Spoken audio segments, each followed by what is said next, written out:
pós-doutorado em casa. E sou muito grato, meu apóstolo. Nós somos muito gratos à senhora, pela equipe, aqui com a senhora. Que Deus faça o que tiver que fazer através da tua vida, amém? Shalom, shalom, amém? Amém.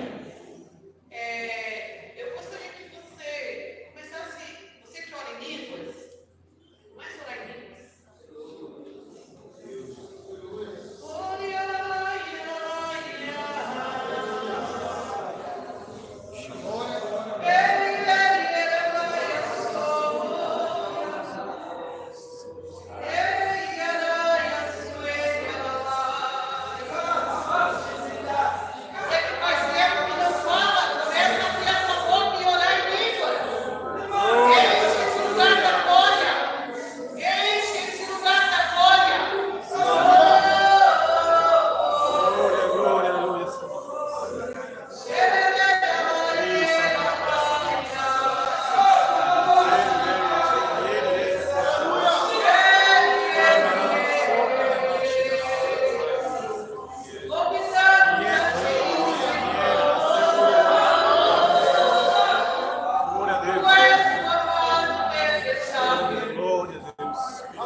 para o culto.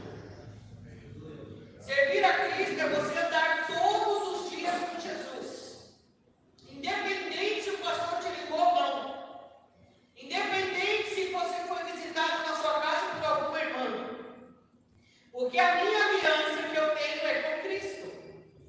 Eu realmente resolvi me relacionar com Ele, ter intimidade com Ele. Então, a minha vida, primeiramente, tem que ser o quê? Dedicada a Cristo. Ele é o meu amado. Assim o Senhor se reporta à noiva no livro de Cantares. Mas o que eu quero falar para você hoje, como vencemos este mundo tenebroso, está lá no capítulo de Daniel 10, versos 19 e 20.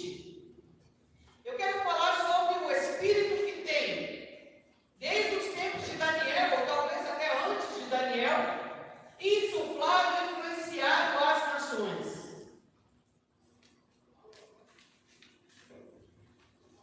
E lá no verso 19 diz, e disse, não temas, ó meu muito amado, paz seja contigo, ser forte, e ao falar ele comigo, fiquei fortalecido, e disse, fala do Senhor, pois me fortaleceste. E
toma conta, às vezes, até de 3 governos. E eu coloquei aqui, em relacionamentos, saúde e finanças. Em cada região, nós temos aproximadamente mais ou menos 36 mil demônios, 7 potestades, que são as hostes malignas, anjos caídos que dominam sobre os demônios na terra, em cada região. Eu estou falando geográfica, tá? Príncipes regionais estão sujeitos aos príncipes territoriais e este sujeito aos príncipes mundiais. Então, o espírito da Grécia, que nós vamos dar o nome para ele de Zeus, ele é um espírito mundial, um atuante mundial, e o que ele ataca e faz guerra é na mente. Ele quer mudar a sua mente. Ele quer que você se inclina à influência dele. Vocês já ouviram aquela frase? Ah, isso não tem nada a ver não, pastora. Tudo agora você vê demônio? Ah, isso não tem nada a ver não. Você quer ver como isso tem a ver? De repente, você vem do mundo da área do pagode, da cervejinha, né, do churrasquinho, né, do sambão. E você já se converteu, já tem muitos anos convertido. Você fala em línguas, ora, tem profecia, visão, revelação, pula da raia a raia, cheio do Espírito Santo. Só que você passa ali na frente de um comércio, está tocando um sambão. Ó, o sambão já começa assim, ó. Daqui a pouco o pezinho. Daqui a pouco você está cantando, balbuciando a música. Opa, peraí. Bom, a frequência. Você passou por um lugar aonde estava tocando algo que você curtiu no passado, que você disse sim, que dentro de você disse sim para aquela frequência, para aquela batida, para aquela letra, e você agora está reverberando no seu corpo. Salmo 156 fala que tudo que tem fôlego louve ao Senhor. Mas nós humanos, nem todos louvam o Senhor. Nós temos um livre-arbítrio para escolher ou não de louvar ao Senhor. Ok? Mas nós estamos sujeitos às várias frequências que ocorrem na face da Terra. Som, luzes e cores. Você sabia que existem notas musicais que, se a pessoa começar a dedilhar, você fica triste na hora, porque está mexendo no seu emocional. Existem notas musicais que são tocadas, que você é influenciado a dar tudo que você tem na oferta. Sabia disso? São frequências que são batidas e você é influenciado nas suas emoções. Como eu disse, a princípio, se você fecha os olhos e alguém começa a tocar uma música, você pode dar a cena que você quiser para aquela música, para aquele toque, para aquele tom. Vamos dar um exemplo, por exemplo, um filme. Se o filme é romântico, você vai ver dois casais, o casal se beijando, se acariciando, o que você está vendo? Tem uma música de fundo, para mexer com o seu emocional. Se a cena é de suspense, vai ter uma coisa que vai te trazer, opa, vai acontecer alguma coisa daqui a pouco. Não é assim que acontece? Eu estou mentindo? Não, não é? Então, Satanás, ele sabe como mexer com a nossa mente. O diabo não está brincando de ser diabo. Por isso a igreja, a noiva do Cordeiro, não pode brincar de ser crente. Ou você é, ou não é. Eu não posso ser meia boca.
E a Bíblia tem uma palavra: no dia que você se perder, no dia que vocês transgredir, no dia que vocês abandonar, vocês serão espalhados sobre a face da terra, serão levados em cativeiro. Então veja só, se esse espírito mundial ele quer atacar a sua mente, ele vai vir com ataques, eles em cima de cada um de nós, pois a nossa mente ela é responsável pela vida espiritual e ela faz parte da alma.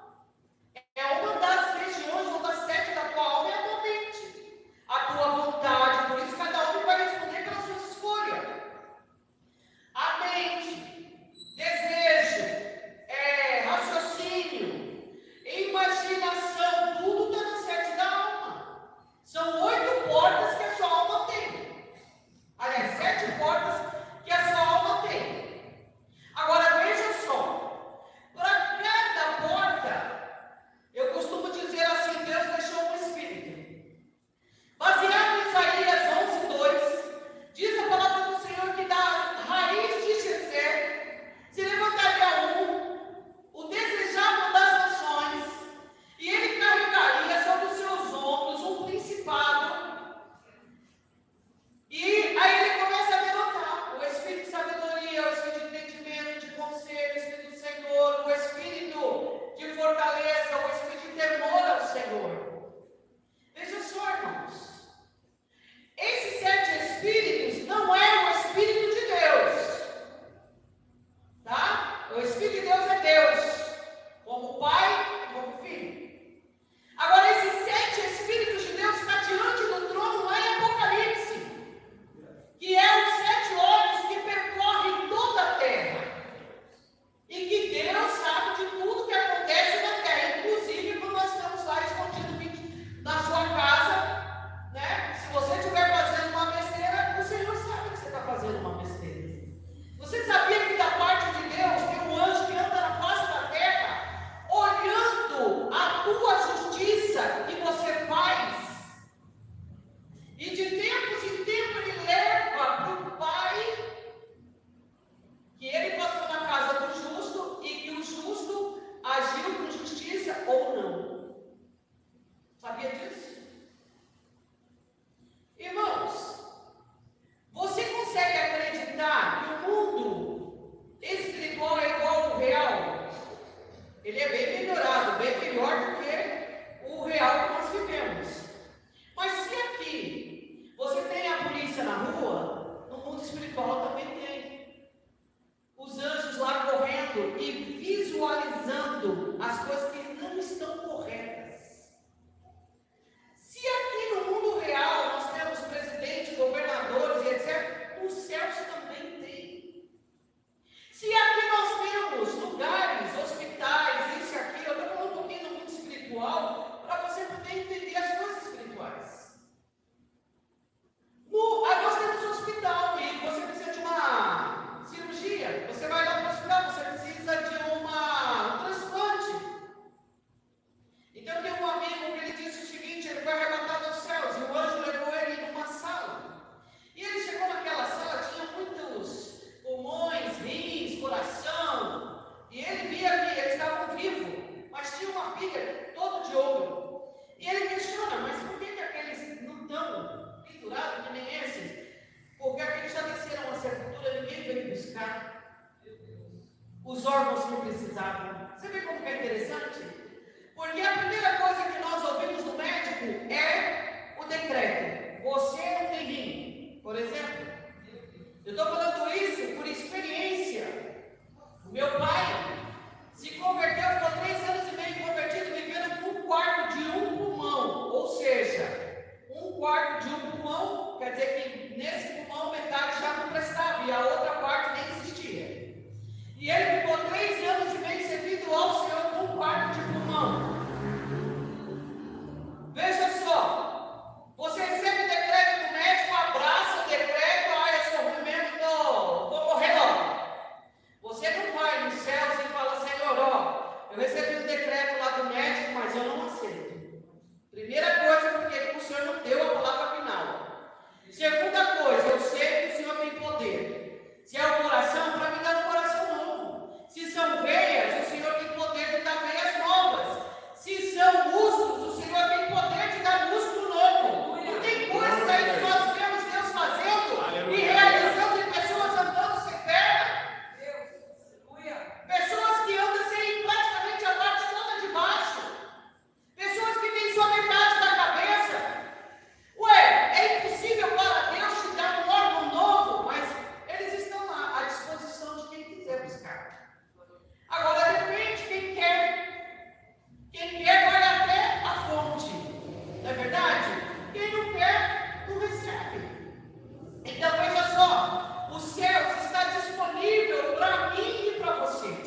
primeira coisa, quem eu sou em Deus? Você é filho? Tem filho de Deus aqui? Amém? Eu sou filho. Eu tenho herança de filho. Eu tenho um chamado de filho. Eu fui inserido na família de Deus. E ninguém pode roubar isso de mim. Eu sou filho com direito de filho, um legado de filho. E Cristo falou: tudo que eu conquistei na cruz é nosso direito. Então vamos tomar posse. Tem coisa na Bíblia que eu tenho que tomar posse. O pastor pode pôr a mão 10 vezes e você não vai acontecer nada. É você que tem que tomar posse. Você quer ser abençoado? Ah, mas se o pastor pôr a mão, ele tem a unção X. Mas se você não tomar posse, vai receber várias unções e não vai acontecer nada. Vai entrar aqui e sair ali. Você tem que crer e confiar em tomar posse da verdade. Aleluia. Você entende? Então, Daniel, ele é um cara que ele está lá no tempo dele, resistindo a tudo e a todos, está no meio da Babilônia, está no meio lá dos sacrifícios, está no meio de um cara, de um rei, que se intitula Deus praticamente. Mas Daniel está lá, ele não perdeu os princípios da palavra. Olha só que interessante. Como eu disse, os ataques são na mente. Agora, a nossa mente, ela é responsável pela sua vida espiritual. O espírito da Grécia, ele quer roubar Deus da tua mente e substituir Deus por outros deuses através da filosofia e da ciência. Ou ser o seu próprio Deus por um Deus no lugar de Deus. Isso é idolatria. Presta atenção. Depois da pandemia, você reparou quantos psicoterapeutas e terapeutas se levantaram? Porque a dor que as pessoas passaram, porque perderam seus entes queridos, porque ficaram presos dentro de casa. Ai, que crime ficar preso dentro de casa. Quantos presos nós tínhamos até 2020 encarcerados nas cadeias? Eles ficaram precisando de um terapeuta, um psiquiatra, um psicólogo. Vocês ouviram falar isso? Nas carceragens? Quantos presos? 15, 20, 30 anos presos? A vida toda preso. Vocês ouviram falar que algum presidiário precisou de um psiquiatra, psicólogo, terapeuta? Ah, eles estavam com a síndrome do pânico, agora não posso sair daqui. Mas, infelizmente, aquela igreja que se diz noiva do Cordeiro, que não lê as Escrituras, que não anda com Cristo, ficaram com síndrome do pânico, ficaram depressivos, ficaram: olha, eu não posso sair do apartamento, eu não posso sair de casa, é tão ruim, olha, eu não posso fazer isso. A pandemia para mim passou. Minha mãe morreu, meu sobrinho morreu. Passou. Ah, mas a minha mãe não teve nem tempo de 10 minutinhos no cemitério, porque chegou lá as tendas de 10 minutinhos estavam ocupadas. Mal sabia Satanás: ah, eu vou deixar ela revoltada da vida. Não tem nem 10 minutinhos, porque ela não morreu de Covid. Ela tinha vários problemas de saúde, mas de Covid, todo mundo morreu de Covid. Bom, só que a minha mãe morreu e ela dizia: quando eu morrer, eu quero chegar no cemitério direto na cova. Não tem esse negócio de ficar choramingando, não. Foi exatamente como ela queria. Deus responde até aquilo que está mais escondido em nós, Ele responde para nós. E quando eu vi aquela cena, eu falei: daí a mulher toda a vida falou: não, quando eu morrer, eu quero direto para a cova. Está respondido. Deus já satisfez a sua vontade, até depois de morto. Deus responde às tuas orações.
você. E quem ele vai usar? O próximo.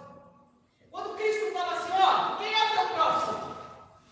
É qualquer um. Independente de religião, de cor, de sexo, de raça. O teu próximo é qualquer um. E eu vou negar assistência ao meu próximo. Ah, porque ele não é da minha igreja. Ah, não vou ajudar porque, olha, ele não é da minha raça.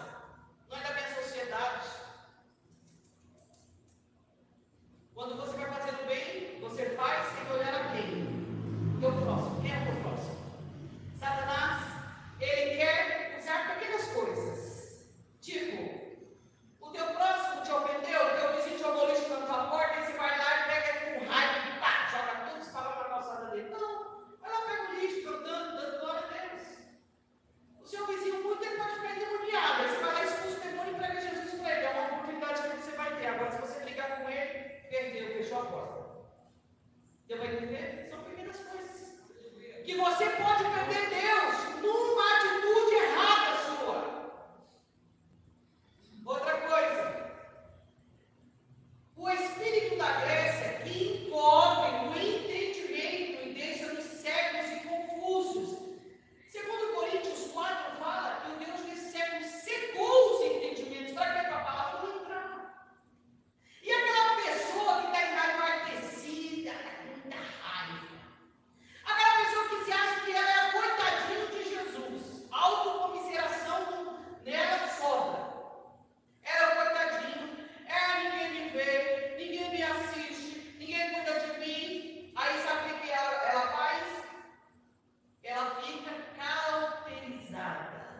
A palavra bate, mas não entra. A mente está cauterizada, dura, pederneira.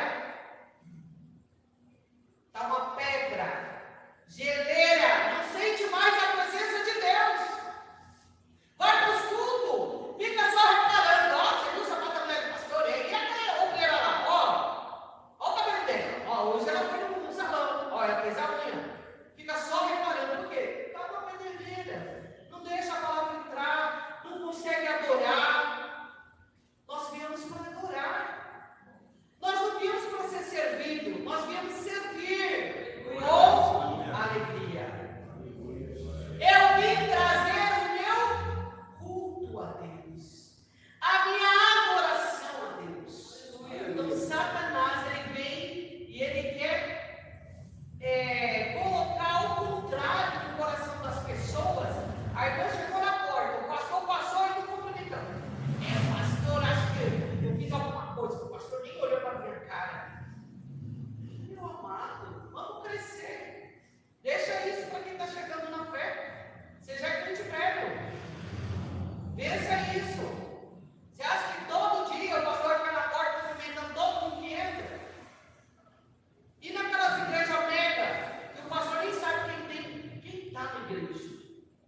Né? Tem gente que fala, não, mas eu tenho um pastor que sabe que não, todo mundo vai no culto, porque marca os lugares. Né? Então, aquele lugar está vago. Então, o fulano de tal não veio. E aquela igreja que o pastor não sabe quem está no culto, quem foi, o que aconteceu, e demorou lá atrás, quem o pastor nem sabe quem foi que demorou. Se foi o obreiro dele, se não foi, ele não sabe. E aí? Vai dar para aquele inimigo? Então veja só, nós precisamos crescer, amadurecer, somos filhos que estão em fase de amadurecimento. Então se você levar uma podadinha vai ser bom, porque você vai produzir fruto.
bênção.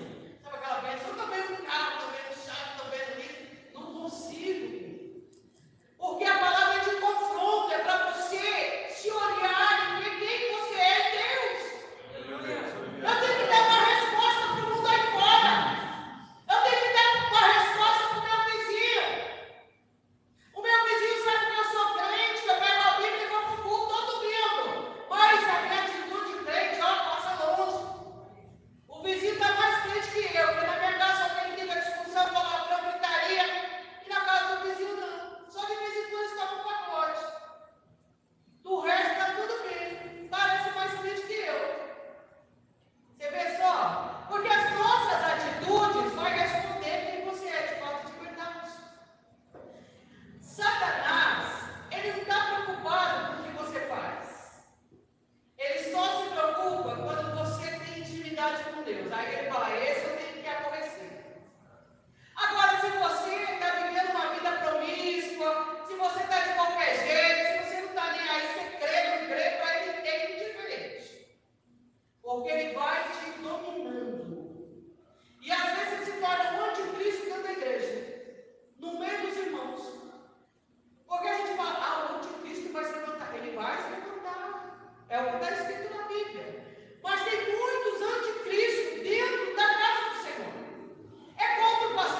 a que nós cremos e acreditamos, não mudou. Jesus não mudou. Glória a Deus, aleluia. Os homens podem mudar. Os homens podem destruir isso daqui. Mas se você tem se alimentado disso, se você tem vivido isso, eles podem levar sua vida embora, porque ela está aqui dentro de você. E você vai ser lembrado pelo Espírito Santo. Porque você pensa que lá os discípulos tinham um compêndio desse, tá bom? Não. Foi escrito bem depois. Então eu quero te preparar para esse mundo que está em trevas, tenebroso. Não é mais aquele ponto da nova era de 1999. Olha, vai ter a vida daqui 2000 e aí, agora vai acontecer isso, vai acontecer aquilo. A nova era chegou e vai ser um negócio. Não, irmãos. Aquilo foi só um prelúdio. O pior ainda está por vir. Mas, pastora, você é locutora de mais notícia? Não. Na verdade, o que está escrito? Glória a Deus. Aleluia. E aquele que crê e confia, que persevera, vai receber a coroa da vida. Amém. Aquele que confia em Cristo vai viver na eternidade. Mas aquele que está no país da maravilha, em Alice, vai se perder. Porque o evangelho nega-se a si mesmo. Toma a tua cruz e me siga. Evangelho é viver andando nos passos de Cristo. E o que Jesus fez? Ele não ficou, sabe, se aplaudindo e buscando reconhecimento. Ele pregou, ele curou, ele libertou pessoas, ele afirmou outros a se levantar e se posicionar. Ele perdoou, até mesmo na cruz. Ele disse: Pai, não imputes esse pecado. Até o consumado, ele perdoou a todos.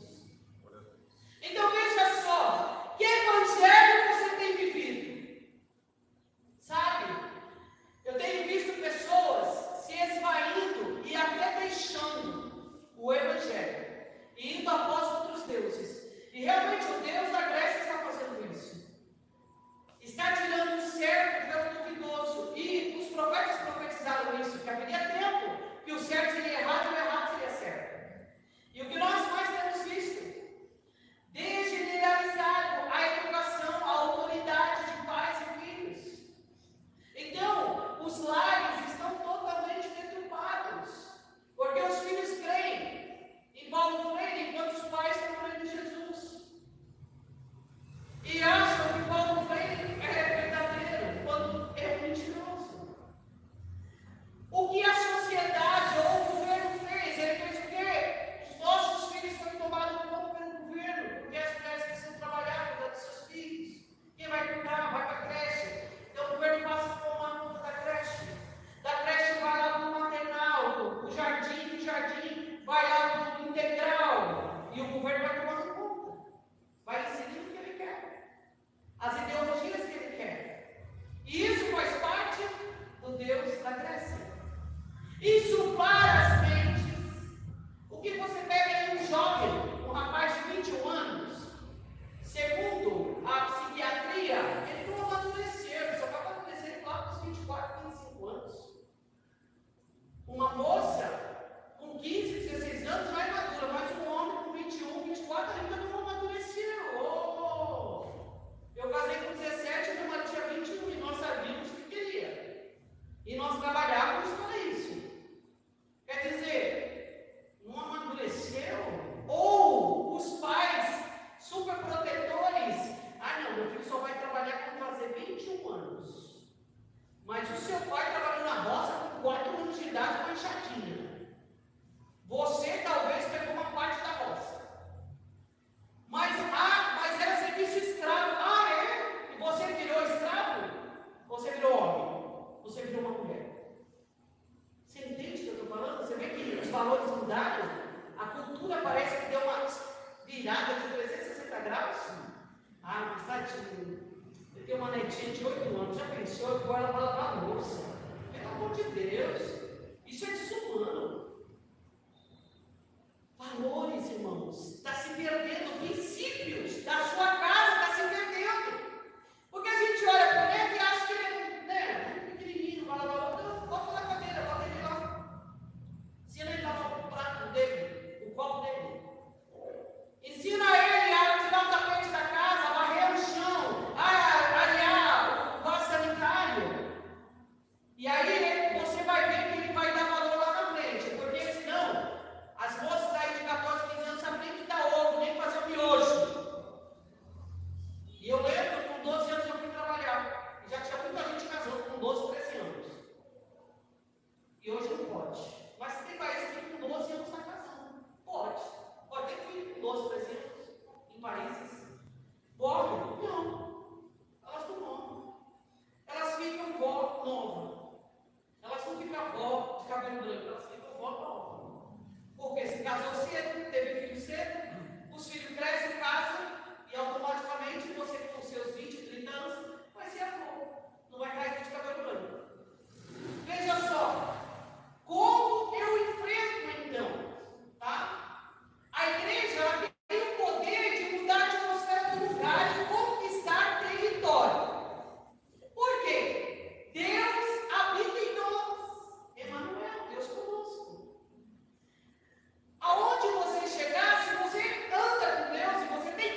engana-se.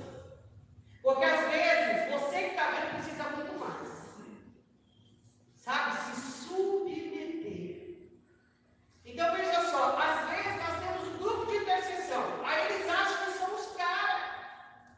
Porque eles olham e têm revelação. E aí eles querem que o pastor cumpra na mão deles, porque eles são os caras da revelação. Ué, mas cadê a submissão? Você só tem aquilo que Deus pode te dar. Quando eu quero me autopromover com aquilo que Deus me deu, eu perco a autoridade. Você está entendendo? Quando você quer se autopromover com os dons do Espírito, você perde a autorização. Aí toma cuidado, hein? Porque o bicho usa também. Ele se apropria da pessoa para usar os dons que ela tem, só que para o mal. E tem muita gente atuando dentro da casa que se chama casa de Deus, pelo espírito de Piton, fazendo adivinhações falando que é Deus, quando na verdade não é. E eu conheço pessoas que estão indo atrás desse tipo de pregadores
E Cristo, Ele arranca pela raiz.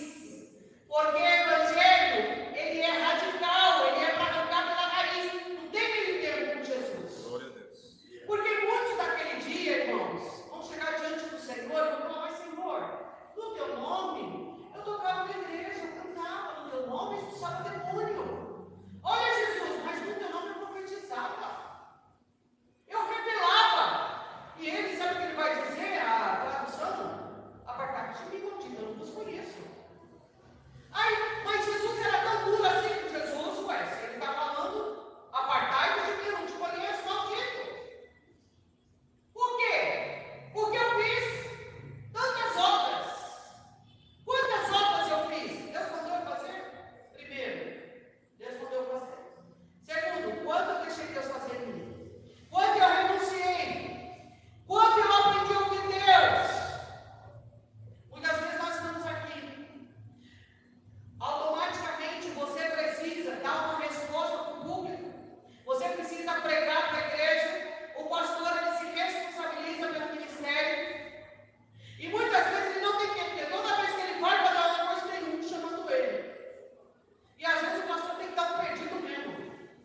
Sumir, se vier lá dentro do mar, que aqui, celular não pega, ninguém me vê, só eu e Deus.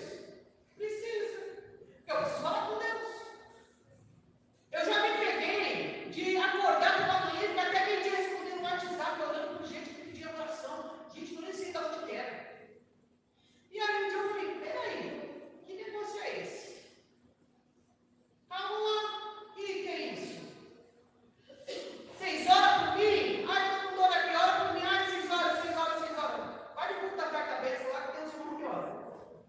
Eu tenho um culto da tarde da bênção aqui, irmãos, tem um culto de oração aqui que os irmãos oram. Por favor. Se não tem, inventa o tarde da bênção. O tarde da bênção é para aqueles crentes que não podem orar. Eles vêm, cantam 3 hinos, ouvem 15 minutos de palavra, oram para todo mundo e eles vão embora. É aqueles crentes assim, sabe? Que estão tentando ser crente. Pois é, a Grécia anestesia a sua fé. Todos temos fé. A Grécia nunca dominou a terra, mas ela está em toda parte. A Grécia está em toda parte da terra, através da filosofia, da cultura, quase da teologia. Eu conheci pastor que era uma bênção, fogo puro, uma lareira de fogo. Sabe esse negócio bem pentecostal? O homem era. Orava por pessoas enfermas, elas eram curadas. Fez 5 anos de bacharelado de teologia. O fogo sumiu. Ficou só Lopes, a letra. Aí no final do culto ele tentava acender o fogo, mas o fogo não vinha. Aí eu me pergunto: foi a faculdade que fez mal, foi certificado, ou foi não viver com Cristo? Querer ter uma posição empoderada num certificado bacharel de teologia, quando na verdade o fogo que tinha se foi e deixou de existir a chama. E hoje ele está na cadeira de volta. A igreja fechou. E aí? Será que 5 anos de teologia valeu a pena? O que será que nós temos aprendido em seminários de teologia? Será que seminário de teologia é uma boa? Eu não sou contra estudar a Bíblia. Eu não sou contra. Mas se você tem uma cabeça legal para fazer teologia, é legal. Mas se você não tem, cara, nem vai. Aprenda com seu pastor, cola nele. Vira chiclete de pastor. Pastor, você vai, eu vou. Pastor, você vai para descer, eu também vou descer. Você vai para o monte, eu vou para o monte. Aprenda com ele. Aprenda com ele.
esperança não desfrutará das bênçãos.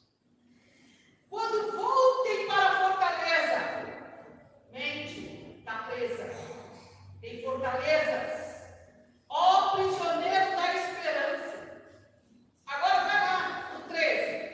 Porque intecei Judá como meu arco de guerra e fiz de Efraim a minha flecha. Levantarei os seus filhos, ó Sião, contra os filhos da Grécia, e farei você semelhante à espada de um valente. Aonde foi que a Grécia fez guerra? Mas Zacarias está dizendo que Deus vai levantar Judá. Judá era tribo de guerra e de adoração. Adoração e guerra nós fazemos contra as obras da Grécia. Veja como que é interessante, irmãos. Quando tudo está ruim na tua vida, começa a adorar o Senhor. Começa a cantar em cânticos espirituais. Começa lá a cantar aquele hino que você gosta, a declarar: Tu és lindo, desejável das nações, o Todo-Poderoso, o Príncipe da paz, o Deus forte. Ele é o Senhor, Ele é marchando, Ele pode. Glória a Deus. Você vai ver só que o Deus da Grécia vai bater em retirada, com o seu engano e as suas mentiras. Pega um jovem hoje aí, com a ideologia de gênero, e vai lá tentar bater com ele, que Jesus é bom. Ele vai dizer: você acredita numa história que foi escrita no livro há tantos anos? Eles falam isso, que a Bíblia é um livro de história. Que a Bíblia está lá nos históricos de quem estuda história. E que é um conto.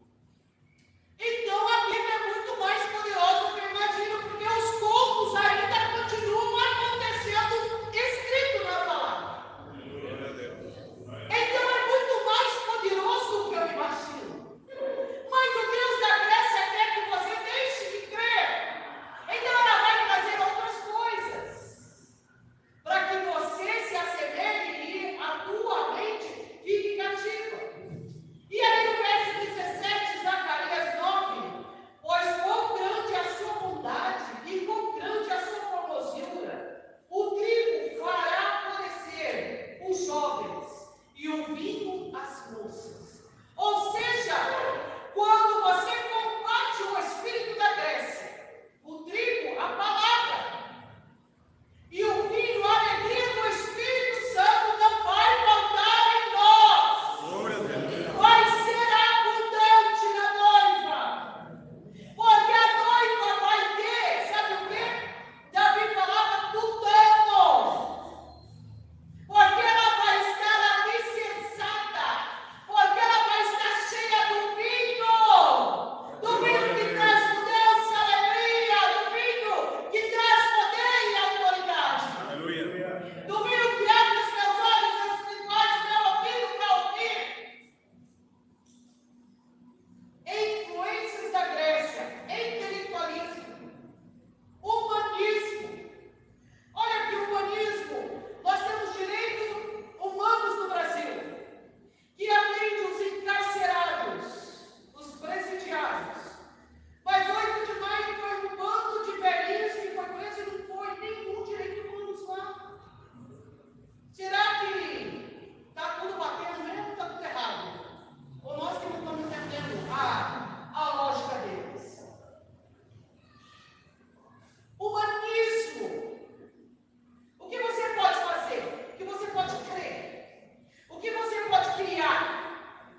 para você pegar no microfone e ler a Bíblia.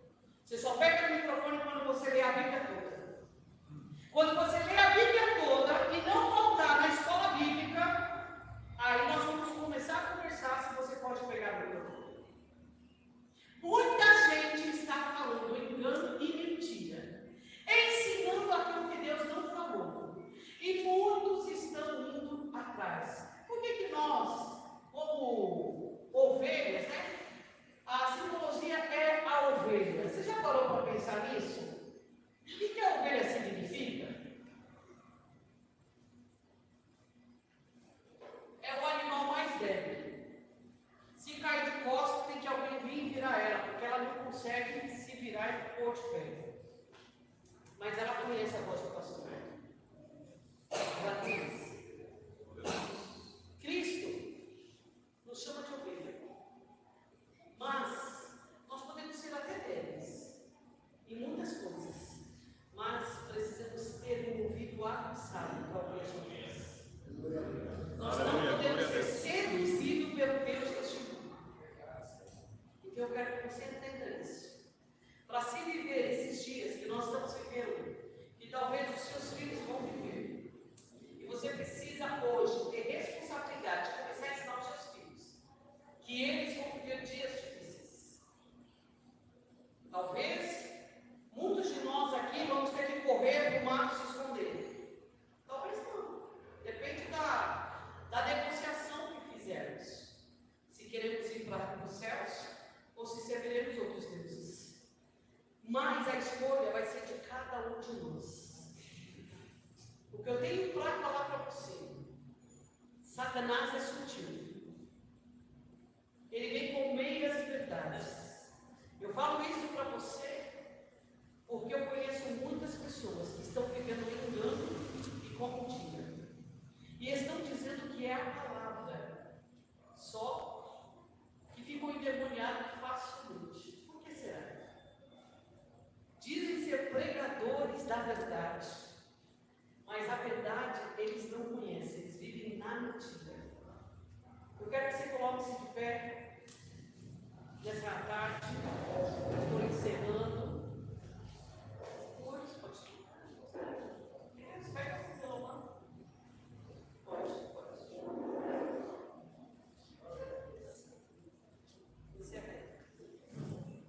Eu queria que você fechasse seus olhos. Eu aprendi uma coisa, não só com o David Roberts, mas por experiência prática. Mas uma pessoa que eu anuncio, David Roberts, das pessoas que morreu o ano passado, mas que ele ensinou à igreja e ele insistiu que a igreja ore em línguas, aqueles que oram, orem em línguas.